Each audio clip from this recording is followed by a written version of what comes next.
Big shout out to Dragonheir for sponsoring this video. There's a link in the description so you can download the game. You can play it on iOS, Android, PC, and even Mac.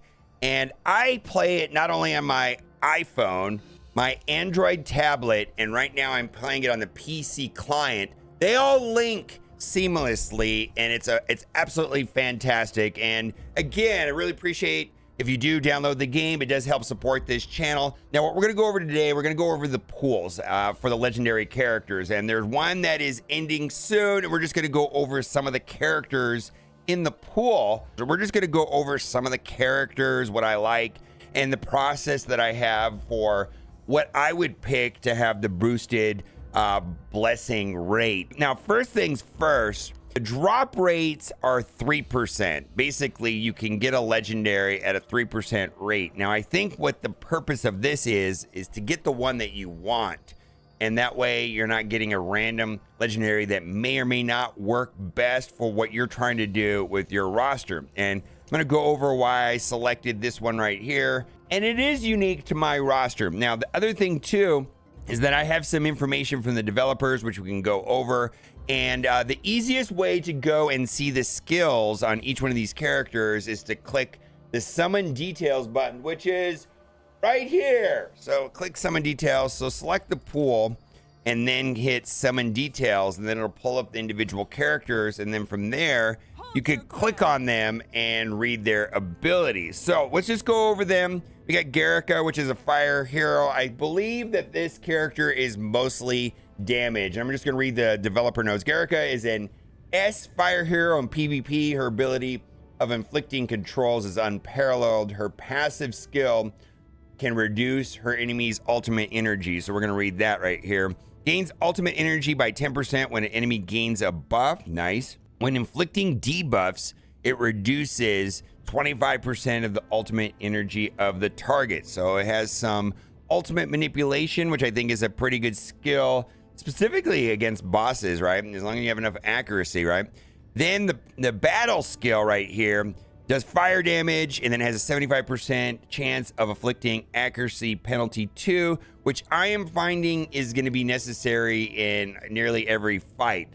Sometimes I'm finding that I need to have 2 characters that do accuracy penalty 2. It depends. Every dungeon's a little different, but accuracy penalty 1, it's not cutting it. And oftentimes I need 2 characters with accuracy penalty 2. You can get away with 1, I suppose. And then lastly, grants accuracy bonus 2 to all allies for 10 seconds, which is a 50% accuracy boost, which is nice. Fire damage, chance of dispelling 1 buff from them to take away their positive effects, and then also 75% chance of inflicting buff prohibition so that they won't be able to get positive effects for 10 seconds. So that seems pretty good. Her battle skills and ultimate can reduce her enemy's accuracy, dispel their buffs, and inflict buff prohibition. So I think for me, I would select this character if I was looking for another source of accuracy penalty 2. So we got Twitch. This is a fun right here. It's got leadership ability, attack aura, increase all allies attack by 45% in City of Trials battle. So I like this better if it was everywhere, but typically you don't get 45% everywhere is what I'm finding on the leadership abilities, or the aura ability, if you will. Let's read what it says. Excellent poison hero. Passive skill can inflict stacks of poison on his enemies, which make him a core member of poison teams. Battle skills and ultimate can deal considerable damage. Definitely S tier in both PvP and PvE. Poison. Whenever an enemy is inflicted with poison by a skill other than this passive skill, their hero has a 35% chance of inflicting 1 stack of poison to the enemy. All right, so you get some synergy there. We got the battle skill. Suchin arrow, 90% attack, and then 1,000 enlightenment poison damage. Boy, it feels like I have like a ton of enlightenment gear that I haven't been able to optimize. And that would work well on him. For every 60 enlightenment the hero shoots 1 additional arrow up to 5 arrows. Oh, if you can get the enlightenment, what up 60 times 5 up to 300, then you're gonna get 5 arrows out of him. I don't know if I'm reading that. Maybe it's one. Maybe it's 5 total, so you get 1, and so you want 4 more. So maybe 240. I would have to test it. I'm not sure if that would be 240 or 300, but that's pretty interesting.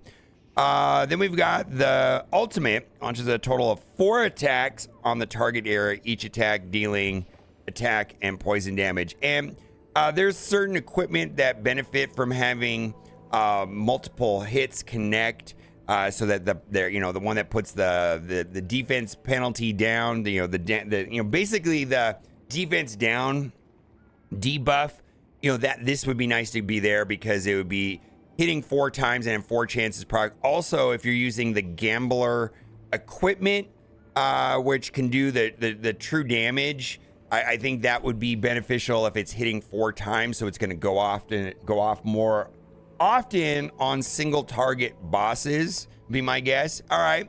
Enemies with range with a 50% chance of inflicting 2 stacks of poison. All right, let's go to Durango.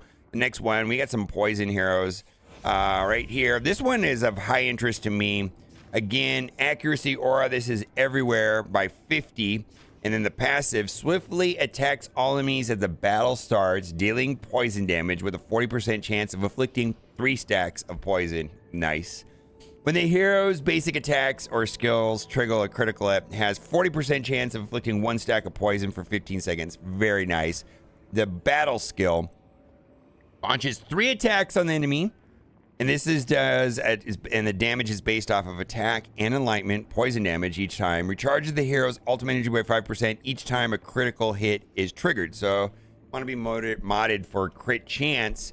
If you can get at close to, he's got a base of 15%. The closer you can get that to 100%, you can take advantage of the battle skill. We got the ultimate, launches 3 swift attacks, each dealing attack plus enlightenment poison damage. Enemies in range with a 100% chance of inflicting 2 stacks of poison.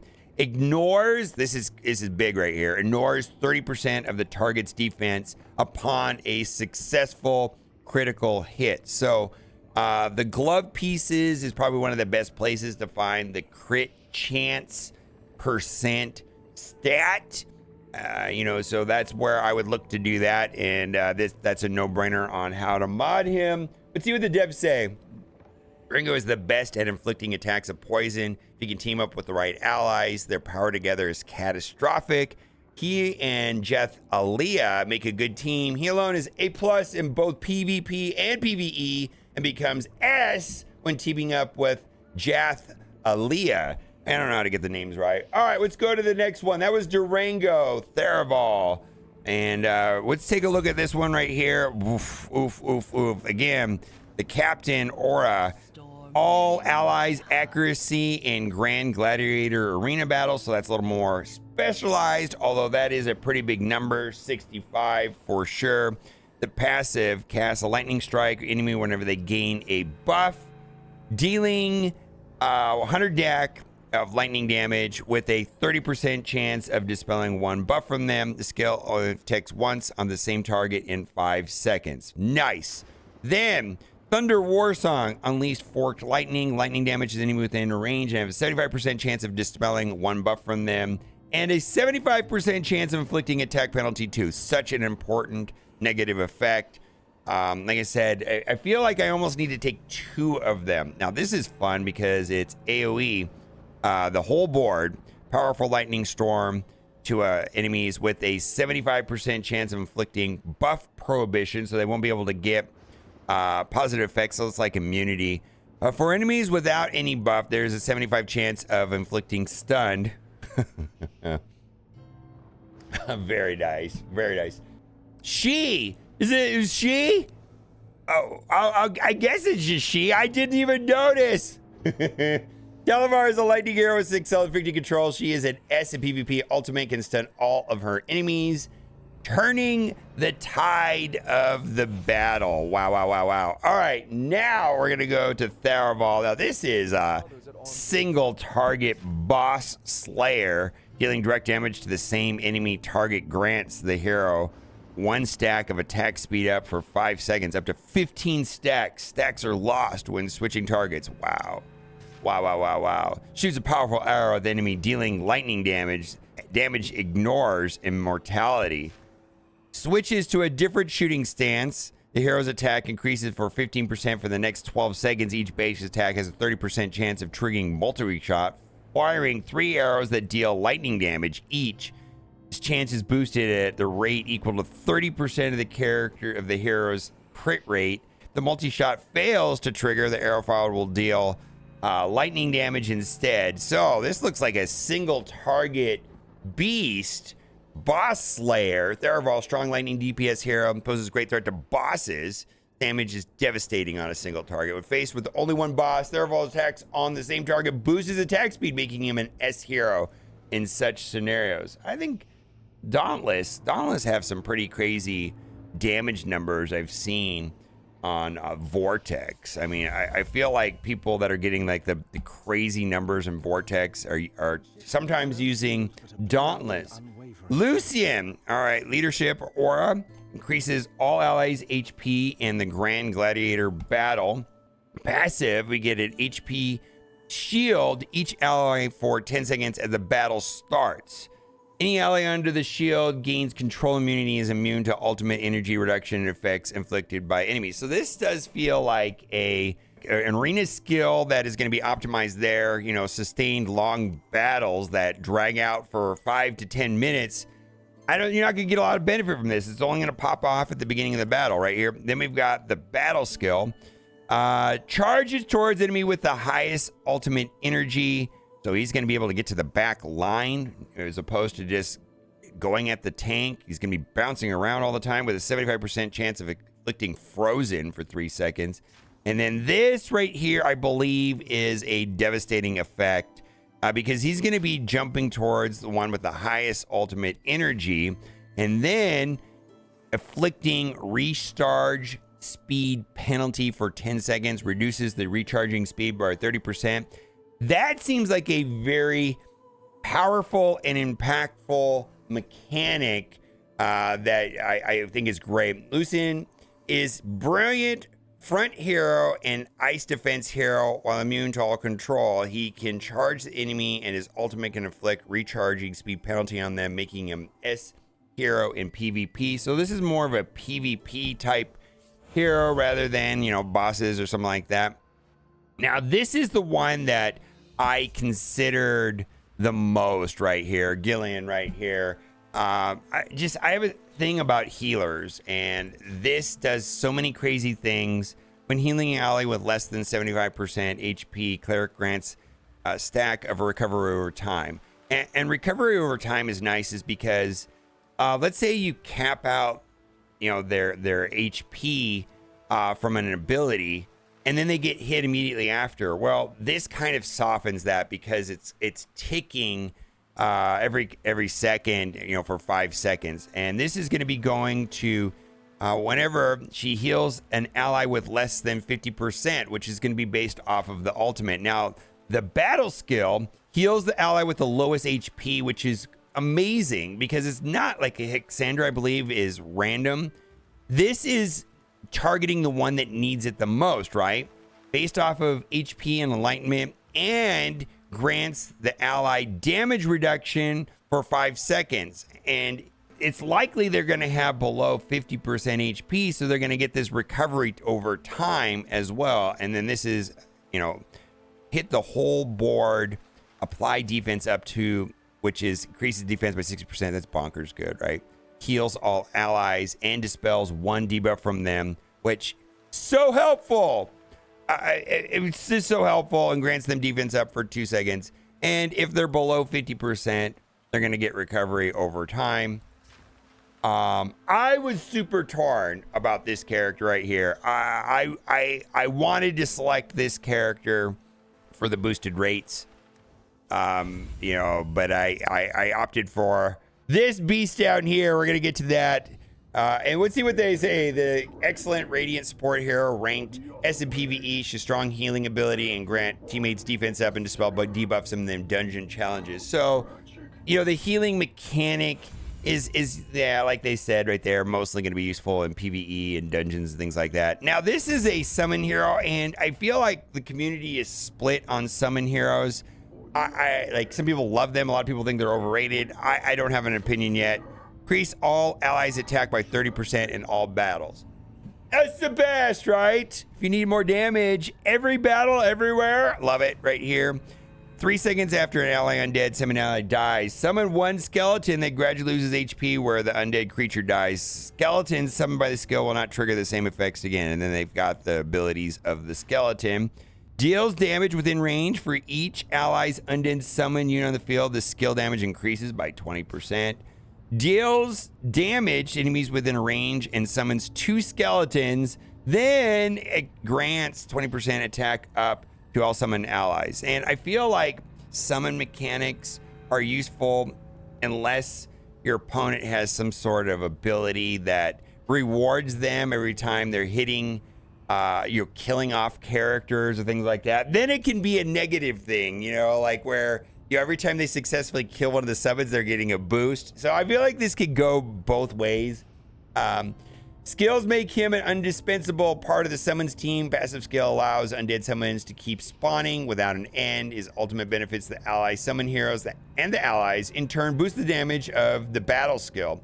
He's a core member of the summon team S in PvE. I think that sounds 100% right now. We saved the best for last.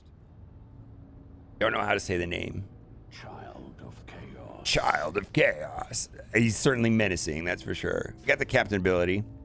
Allies accuracy by 65%, grand gladiator and arena battles. I don't know if I'd use that, but let's get to the good part. When the enemy casts a skill on enemy with 50% less than 50% HP, there's a 50% chance of inflicting charmed and healing reduction for 5 seconds.